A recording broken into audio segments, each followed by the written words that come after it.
The first level to success in life, listen to me, the very first level is you seeing it. Like it's clear to you. You know exactly what you want. You know exactly when you want it. You know exactly what it tastes like. You know what it looks like. You know what it smells like. Before you really blow up, and you get success, you literally have it in the palm of your hand without having it. You got to know what it looks like, tastes like, feel like, because you don't, you're going to compromise. And your problem is you're not intentional and deliberate. You wake up on Monday and you might be strong, but by Wednesday, are you hearing what I'm telling you? You're not intentional and deliberate. You are hoping that the best is going to happen to you, and the best never happens to you. You got to be intentional and deliberate, whether you're making money or not making money. You got to decide that you're going to do something, and you got to do it every Monday, every Tuesday, every Wednesday, every Thursday. The problem with some of you in this room, you're not intentional and deliberate. You're a good person that just hopes the good stuff is going to happen to you. It has everything to do with what time you wake up.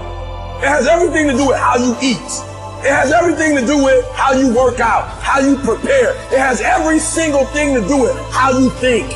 And when you want it as bad as you want to breathe says, I'm willing to make any sacrifice. I'm willing to go through any pain. I'm willing to go through any suffering. I'm willing to go through whatever it takes. So when I get in there and it's me and him one-on-one, that I guarantee you at the end of it, I won't be the one that surrenders.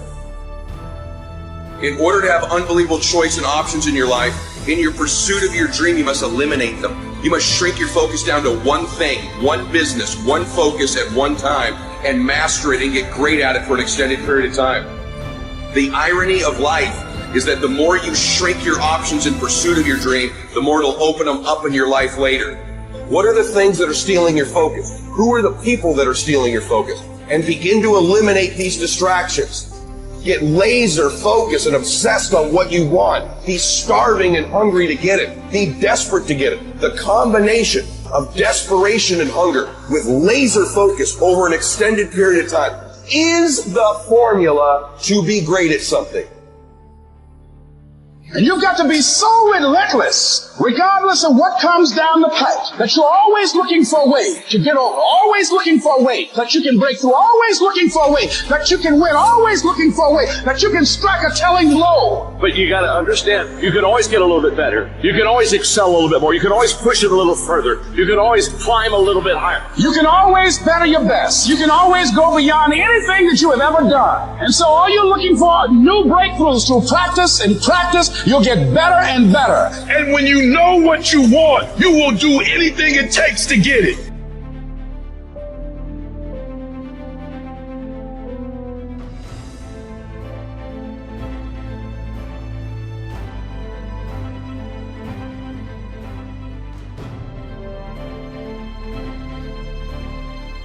A person who thinks all the time has nothing to think about except thought. So, he loses touch with reality and lives in a world of illusion. We are so tied up in our minds that we've lost our senses. Time to wake up. What is reality? It isn't material, that's just an idea. Reality is this. Whoever it is that you want to be, no matter how many times you may have failed at attempting to become that person leading up to this point, you can still become that person. You're going to decide who that is, you're going to hold that ideal in your mind, and you're going to force yourself to act in accordance. You are going to tell people what you're up to. And if you really have some balls, you're going to tell people that want you to fail. Because that, believe it or not, that's who's going to come to your rescue in your darkest hours of wanting to give up. It's going to be remembering that out there is someone who's laughing at you, who wants you to fail, that's talking behind your back about how you're never going to achieve it, and then imagine how rad it will be when you actually do achieve it. And so I've been intrigued with, can you be committed to the process of what you do without being emotionally attached to the result of what you do? Because a lot of people can be committed to the process of what they do if the results don't change. But the moment the result or the outcome changes of what they're chasing, they shut it down or they quit simply because the result changed. So can we be committed to the process of what we do, but not emotionally to the result of what we do, understanding every day I get up and give everything I got to everything I'm a part of simply because this is who I am. Like the only thing I need every day of my life is 86,400 seconds. That's it. Like I don't need some reward. Like I don't need, the only thing I need is breath in my body, and I'm flat out going, get it. One of the things you have to understand about life is everything changes and everything ends. And that kind of sounds heavy on the front end, but it's a truth. If everything changes and everything ends, number one, it should make you appreciate what you have right now. And then my view is, what's next is always better. If I make it so, it's my job to make it so. I think passion is the genesis of genius. If you've got enough passion, you're going to find answers nobody else does. But most people run out of fuel, meaning they get tired, they get exhausted, they get burnt out, they get, the law of familiarity. They're around something so much they take it a little bit for granted. What I see as the one common denominator of people that are successful over a lifetime is the sustained hunger.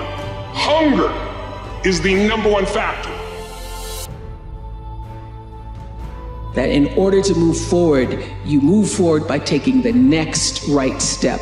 You don't have to know all the steps to make, just what is the next right move.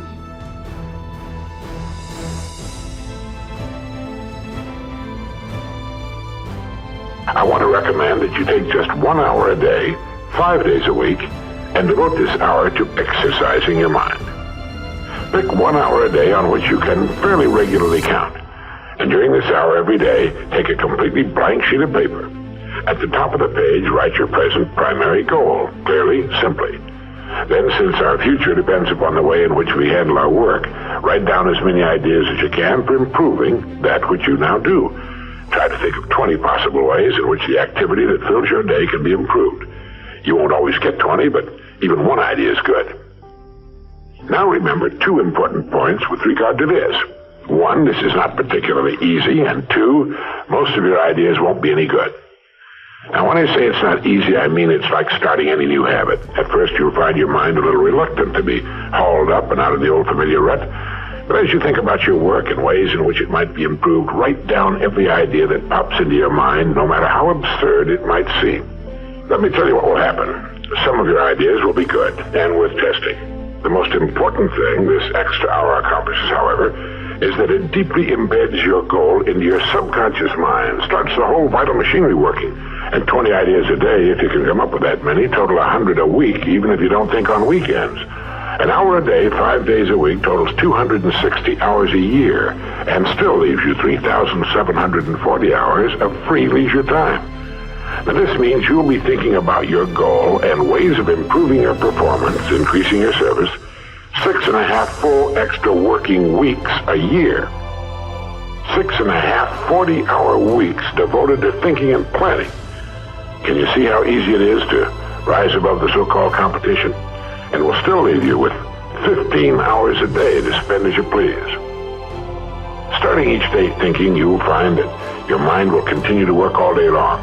You'll find that at odd moments, when you least expect it, really great ideas will begin to pop into your mind. And when they do, write them down as soon as you can. Just one great idea can completely revolutionize your work and, as a result, your life.